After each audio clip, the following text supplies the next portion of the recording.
All right, let's take a deep dive into Yangon, Myanmar. You always say you're fascinated by those places where, like, ancient history meets modern life, and Yangon, it really seems like it fits the bill, right? Oh, absolutely. We've got some great sources here. We've got excerpts from flightingthotels.com, and then also a guidebook titled Discovering Yangon, a comprehensive guide to Myanmar's cultural heart. So between these two, I think we can uncover a lot about what makes this city so special, whether someone's planning a trip or just, curious about the world. Yeah, and I think one of the first things that really stood out to me was just how Yangon itself, I mean, formerly known as Rangoon, of course, he wasn't always this, sprawling metropolis that we see today. It actually started as a small fishing village called Dagon Mm. way back in the 11th century. Wow. So literally from a fishing village to this bustling city. Talk about a transformation. Speaking of history, though, I noticed in the guidebook you marked the Shwedagon Pagoda as like a must-see, and it's over 2,500 years old. It's said to house relics of the Buddha himself. Yeah. I mean, can you imagine just what would it be like to even stand in a place that's been a center of devotion for so long? Yeah, it's really hard to grasp the weight of history and spirituality in a site like that. Yeah. And it's not just the Shwedagon Pagoda either. The guidebook also mentions the Sule Pagoda, Yeah. right in the heart of the city. And that's another really significant landmark. But it almost seems to have like a different vibe, more Yeah. integrated into everyday life. Right. What are your thoughts on that? It's so fascinating how a city can have those different layers of spiritual significance. Right. One ancient and revered, the other kind of woven into the fabric of daily life. I'm also really intrigued by this thing called a Yangon circular train. The guidebook recommends it. It's described as like a slow journey through local markets and landscapes and daily life. Why do you think this train ride is supposed to be such a unique experience? Well, it seems to offer a really different perspective on the city Yeah. compared to the typical tourist attractions. It's like a chance to see how people actually live Mm. and work and interact outside of the main tourist hubs. Almost like stepping into the rhythm of the city itself. Yeah. I can picture myself like on this train just watching everything go by, soaking it all in. And of course, no trip to a new city is complete without like experiencing the local markets. And Yangon has got this place called the Bogyo Angsan Market. I'm a bit of a shopaholic myself, so I'm really curious. What kind of treasures do we think we'd find there? Well, according to the sources, it's a treasure trove of, well, pretty much everything. Handicrafts, textiles, gemstones. Really a mix of traditional and modern goods. I imagine it's quite a vibrant place, maybe even a bit overwhelming for someone like me, who's not as much of a shopper. Right, right. I can see that. The guidebook even mentions that you should like brush up on your bargaining skills before you go. Oh. But for those seeking maybe a more tranquil experience, we've got Kandogi Lake and Park. That seems to offer like a nice little escape, right? It's got stunning views of that Shwedagon Pagoda, especially at sunset. It does sound like the perfect antidote to, the hustle and bustle of the city. Place for a little quiet reflection, some natural beauty. It really is interesting how Yangon offers such contrasting experiences, isn't it? It really is. It really is. And speaking of contrast, I was reading about the Toktaki Buddha Temple, which is home to one of the largest reclining Buddha statues in the world. Wow. What do you think would be more captivating, like the sheer scale of the statue or the intricate details and the serene ambiance? Oh, that's a tough one. I imagine both aspects would contribute to a pretty awe-inspiring experience. On the one hand, the size, but it's often, the smaller details, the artistry involved, that truly captures the spirit of a place. Yeah. It's that blend of grandeur and that subtle beauty that makes it memorable. Yangon's colonial past also like really caught my eye when I was looking at all this. The guidebook suggests taking a walk through downtown to admire all the well-preserved buildings from that era, like the Secretariat building Yeah. and the Strand Hotel. What kind of stories do you think those buildings tell? Well, they offer a glimpse into a different era, Mm-hmm. right? A time when Yangon was under British rule. And it's just fascinating to see how these remnants of the colonial past now stand alongside these ancient pagodas and modern structures. It really speaks to those layers of history that shaped the city. I think it's amazing how a city can hold so much history, just within its streets.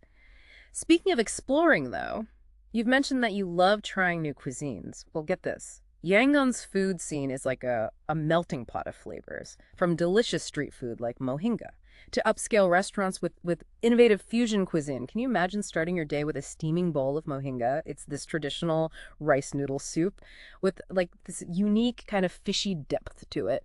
Then in the evening, experiencing modern Burmese cuisine at a trendy restaurant. What kind of culinary adventure are you hoping for in Yangon? Oh, I'm always up for a culinary adventure.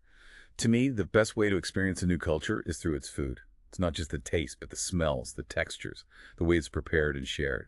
I'm especially interested in trying those traditional dishes you mentioned, like the shan noodles and tea leaf salad. I've heard so much about them. Me too. There's just something magical about sitting down to a meal that's been prepared with such care and tradition, especially in a place like Yangon, where food seems so intertwined with daily life. And let's not forget about the tea culture. I can't wait to experience those traditional tea shops. Sipping freshly brewed Myanmar tea, Yeah. soaking in the local You're atmosphere. speaking my language now. I'm picturing like a charming tea shop tucked away on a bustling street, Yeah. and just the aroma of spices and brewing tea filling the air. All right, let's talk logistics for a second. Our friends at flightandhotels.com, they are ready to help us plan the perfect Yangon adventure, no matter the budget, right? They've got everything from like budget-friendly hostels to luxurious five-star hotels like the Strand Yangon, which is a colonial era gem with world-class service, the Rose Garden Hotel, known for its modern design and exceptional hospitality. You know what I find really helpful about flightandhotels.com? It's their user-friendly interface and the ability to compare prices from so many different providers. Finding that perfect fit for your budget and your preferences. Yeah, it's so important. And they even offer exclusive discounts and 247 customer support, so they really take the stress out of travel planning. They do. And before we get too carried away booking those flights, it's really important to remember that we're traveling to a place with such a rich culture and traditions. So being respectful and mindful of local customs is absolutely key. Yes, it's so important. And the guidebook really emphasizes that, like dressing modestly when visiting temples and religious sites, carrying local currency because smaller establishments might prefer cash, and staying hydrated. Yangon's got that tropical climate. It's all about being a responsible traveler, isn't it? And ensuring that our presence is contributing positively to the local community. Couldn't have said it better myself. So far, we've uncovered a city full of these fascinating contrasts, like ancient pagodas standing tall amidst modern buildings, bustling markets offering glimpses into local life, tranquil escapes like Kendogi Lake, and of course, that vibrant culinary scene. What stands out to you the most about Yangon so far? What's really striking me is that sense of history and spirituality. It just seems to permeate everything. It's a city that clearly embraces its past, but also looking toward the future. I completely agree. And there's just something incredibly appealing about a place that offers such diverse experiences. From exploring those ancient temples to haggling at the bustling markets to just simply sipping tea and observing the rhythm of daily life. But there's still so much more to uncover. So we'll be right back to explore even more fascinating facets of this incredible city. Before the break, we were talking about all those like iconic landmarks and that amazing food scene. But now I'm kind of curious about what's it actually like to be in Yangon, to walk those streets and just experience the atmosphere firsthand. From what I've gathered, it seems like there's this unique duality to the city. You have modern city, of course, with all its energy and development, but then there's this undeniable undercurrent of history and tradition that seems to influence, well, everything. It's like this past isn't just something you read about in history books. It's woven into the fabric of daily life. And I think that's what's so cool about it. You mentioned in your notes earlier that you're interested in cultural immersion. And I think this aspect of Yangon might really resonate with you, right? Absolutely. And it's not just about the physical structures or historical sites either. The people are a huge part of that cultural tapestry, right? Yangon is incredibly diverse. There are so many different ethnic groups and religions, all coexisting.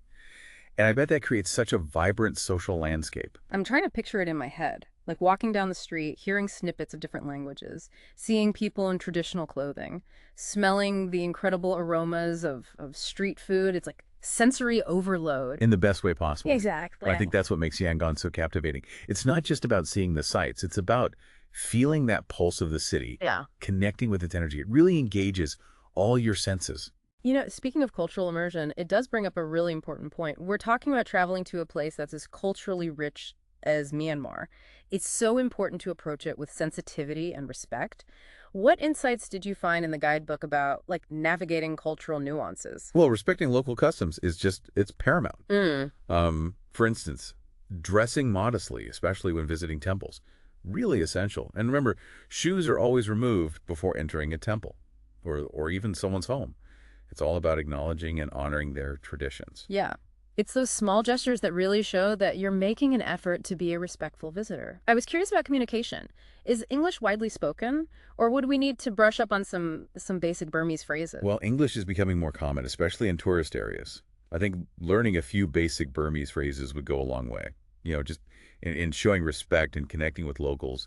Even a simple Mingalaba, which means hello, can open doors and create a much more meaningful interaction. I love that. Mingalaba. I'm going to start practicing right now. It's crazy how just a few words can bridge cultural gaps and create that sense of connection, It right? really is. It shows that you value their culture. Yeah. And are willing to make an effort to communicate. Even if you fumble a bit, a genuine attempt is always appreciated. The effort counts. Let's circle back to our travel planning for a sec. You mentioned earlier that you're drawn to like sustainable travel. I noticed on flightandhotels.com, they actually highlight eco-conscious hotels and tour operators in Yangon. What are your thoughts on that? I think it's fantastic, making conscious travel choices to minimize our impact on the environment and local communities. It's so important these days. And it's encouraging to see travel platforms like flightandhotels.com promoting these options. I agree, but sometimes it feels so overwhelming. Like, where do you even start, right? So, Yeah. how does flightandhotels.com make it easier to find these sustainable choices? Well, they've got a dedicated section on their website where you can specifically find eco-friendly accommodation options in Yangon. And these hotels have really prioritized things like energy efficiency, water conservation, and supporting local businesses. So it really takes the guesswork out of finding those responsible options. So you can have this amazing travel experience, but also know that you're contributing to the well-being of the environment and the local communities. It's a win-win. Exactly. And it's not just about hotels. They also promote tour operators who focus on responsible tourism practices, like minimizing their environmental footprint and ensuring fair wages for local guides and workers. I'm really impressed with their commitment to promoting that kind of sustainable travel. It's a good reminder that we can explore the world, but also be mindful of our impact. Absolutely. And I think it just makes the whole travel experience even more meaningful when you know you're supporting businesses and practices that align with your values. I couldn't agree more. You know, as we keep diving deeper into this, it's clear that Yangon's so much more than just the sights and sounds. It's a city with a soul, a place where history and culture and the human spirit, they all intertwine. What's resonating with you the most about Yangon on this deeper level? I think it's the resilience of the people Hmm. and their deep connection to their heritage. Yangon has faced so many challenges throughout history, yet it continues to thrive with this sense of optimism and a commitment to preserving its cultural identity. You know what? You're right. It's a city that's weathered storms and emerged stronger, holding on to its traditions, but also embracing progress. I think that spirit of resilience is so inspiring. It really speaks to the strength of the human spirit, doesn't it? Mm. And the power of culture to unite and inspire. Beautifully said. I can see myself wandering through those streets, feeling the energy, connecting with the warmth and resilience of the people. It's a city that invites you to step outside your comfort zone, embrace the unfamiliar, connect with a culture that's ancient and incredibly alive. Well said. As we continue our deep dive into Yangon, I can't wait to uncover even more of its hidden gems and captivating stories. What are you most looking forward to exploring further? We've really journeyed through Yangon's bustling streets and serene temples, explored its rich history and vibrant culture, but something tells me there's an even deeper layer to uncover here, something that goes beyond just the sights and the sounds. Yeah, I think you're right. There's a certain spirit and essence that truly defines Yangon. And as we delve into these final sources, I'm particularly struck by the city's resilience.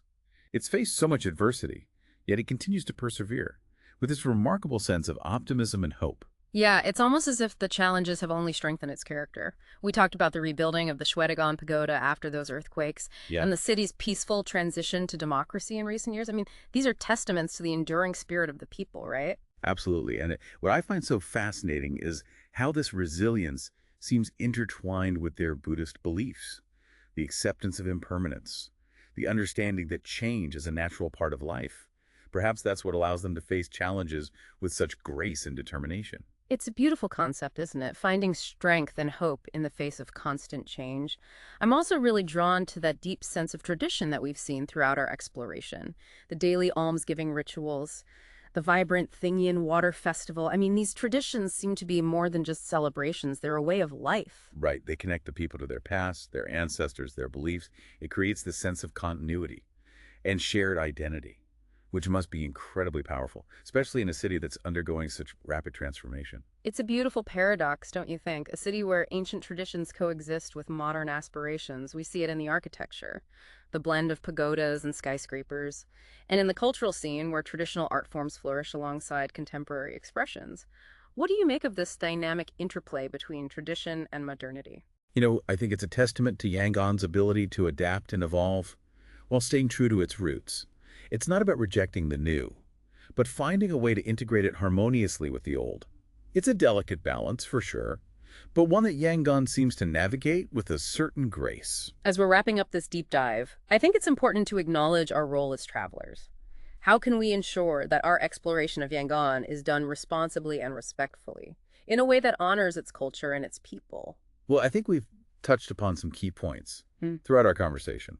Choosing locally owned accommodations, supporting small businesses, engaging with the culture in a meaningful way. These are all ways to ensure our presence contributes positively. And let's not forget those simple but powerful gestures of respect, right? Dressing modestly, learning a few basic Burmese phrases, being mindful of local customs. It's about being a guest in someone else's home and treating their culture and traditions with the utmost reverence. Absolutely, and I think beyond the practical tips, it's about approaching our journey with humility, a genuine desire to connect with the people and the spirit of Yangon, a smile, a friendly greeting, a willingness to listen and learn. These can go a long way in fostering those meaningful interactions. So as we conclude our exploration of Yangon, what's lingering in your mind? What will you carry with you from this deep dive? For me, it's the enduring spirit of Yangon, the spirit of resilience, hope, and an unwavering connection to tradition. It's a good reminder that even in the face of change and challenges, beauty and strength can still emerge. That's beautifully said. Yangon has really revealed itself to be a city of contrasts, hasn't it? A place where ancient and modern intertwine, where tradition and innovation coexist, and where the human spirit shines through, with this remarkable resilience. It really has. And for you, dear listener, we hope this deep dive has sparked a curiosity in you, an interest in exploring this truly captivating corner of the world. Maybe it's the allure of the golden Shwedagon Pagoda, or the vibrant street markets, or perhaps the chance to connect with the warmth and resilience of the Burmese people. Whatever it may be, we encourage you to continue the exploration, delve deeper into the stories and the experiences that are waiting for you in Yangon. Until our next deep dive, keep exploring, keep learning, and keep seeking those hidden gems that make our world so fascinating.